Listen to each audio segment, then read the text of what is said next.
Someone once asked me, why do you like skiing so much? Because I've skied since I was a kid. And I said, well, it's kind of like Zen. It's like I'm in a state of mind where I just kind of let it flow, you know? Just go down the hill and get on the chairlift and come back up. It's like the most natural, unthinking thing that there is in my life. I let all other things sort of slide away. No worries, no work, no tension, no nothing. I'm just skiing. And that's the only thing that's happening. Just making sure that, you know, I'm carving out my next turn, choosing this next trail, skiing around the slower skiers in front of me. Hey, it's Tim Patterson. This is Trade Show Guy Monday Morning Coffee for the 25th of January, 2021. You can find us at TradeshowGuy.net. Links to our company site, TradeshowGuyExhibits.com. Links to our exhibit design search, TradeshowBuy.com. Also, the couple of books I have, the webinar archive. There's lots of stuff there. You can download either as a free copy of one of my books or a free chapter of the other at TradeshowGuy.net. So flow. I've been thinking about flow.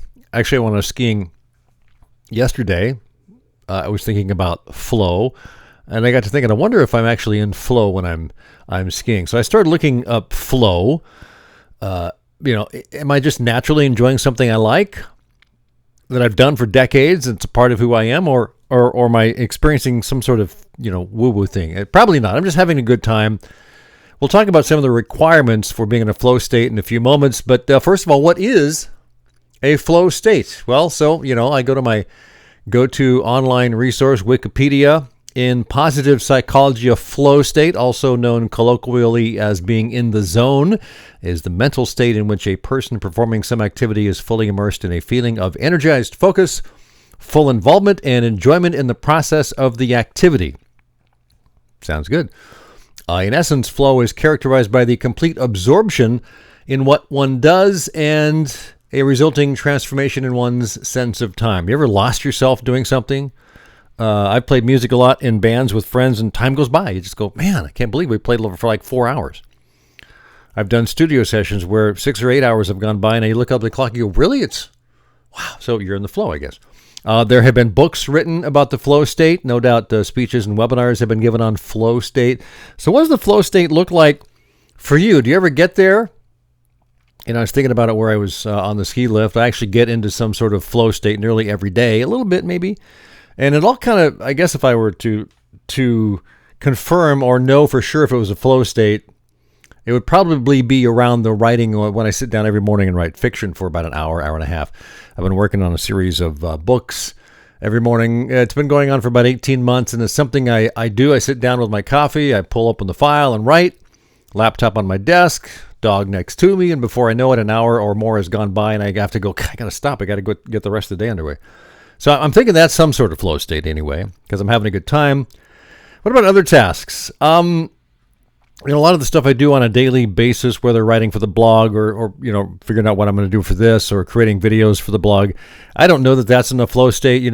Prospecting, phone calls, probably not, might be, I'm not sure. I know that there have been times when I've sat down to make a prospecting calls or write a podcast or write a blog post. Something certainly requires focus, that I am able to certainly focus and get it done, even though I'm pretty ADD. So is flow just another way to say good focus?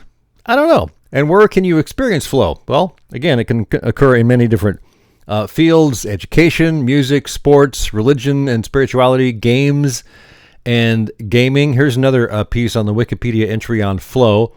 A flow state can be entered while performing any activity, although it is most likely to occur when one is wholeheartedly performing a task or activity for intrinsic purposes. Flow theory postulates 3 conditions that have to be met to achieve a flow state.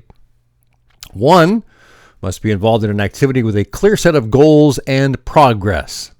2, the task at hand must have clear and immediate feedback. And 3, one must have a good balance between the perceived challenges of the task at hand and their own perceived skills. So there's got to be some sort of match there between your skills. Another article I found from Owen Schaefer, who proposed 7 flow conditions: knowing what to do, knowing how to do it, knowing how well you're doing, knowing where to go if navigation is involved, high perceived challenges, high perceived skills, and freedom from distractions. There's also, if you look online long enough, it didn't take me long to find what they call a flow condition questionnaire to measure each of these 7 flow conditions for any given task or activity. You can, with any topic, you can go online and get lost in a rabbit hole pretty quickly. Certainly with the state of flow. The author, the famous Hungarian psychology and management author, I cannot pronounce his name. I'm not even going to try. I've heard it. I think I downloaded the thing. Let's see. Mihály Csikszentmihalyi. He's Hungarian, born in 1934, still around. He wrote the book Flow, The Psychology of Optimal Experience. And one last thing here from an article called How to Experience Flow at verywellmind.com. I'll put the link to all these things in the show notes. Number 1, your skills need to be well matched to the task. Flow is most likely to occur when your skill level is perfectly aligned to the challenge that the activity represents.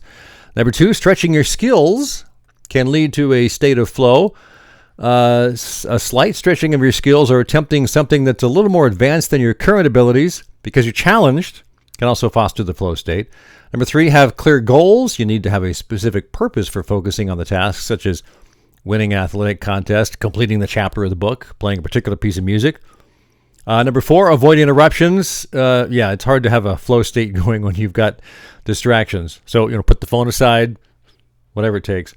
Number 5, focus on the process and not the end state. While having a goal is important, flow requires enjoying the journey and not just fixating on the end product. You may be experiencing flow sometimes every day without even realizing it, or you may not.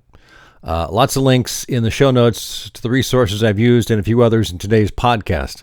So that's it on flow for this week. One good thing, totally change the subject. I'm going to go back and grab an oldie but goodie. I'm not a big fan of the Smashing Pumpkins, although I've liked a number of their songs. But I pulled up the album Melancholy and the Infinite Sadness over the weekend and listened to it from start to finish. It's quite an experience. Fantastic production, I think, and a lot of great songs. A double album released in the fall of 1995. So, yeah, it just hit 25 years old. Had a few hits, including the song 1979. The lead singer and main songwriter Billy Corgan worked nonstop after their most recent tour and wrote about, he said, 56 songs, and the last of which was 1979, which was a song about when he was 12 years old, kind of becoming of age. So that's what that song is all about. And the album, Melancholy and the Infinite Sadness, double album, is worth another listen. Have a great week. This is Tim Patterson, Trade Show Guy, Monday Morning Coffee. Let's do it again next Monday.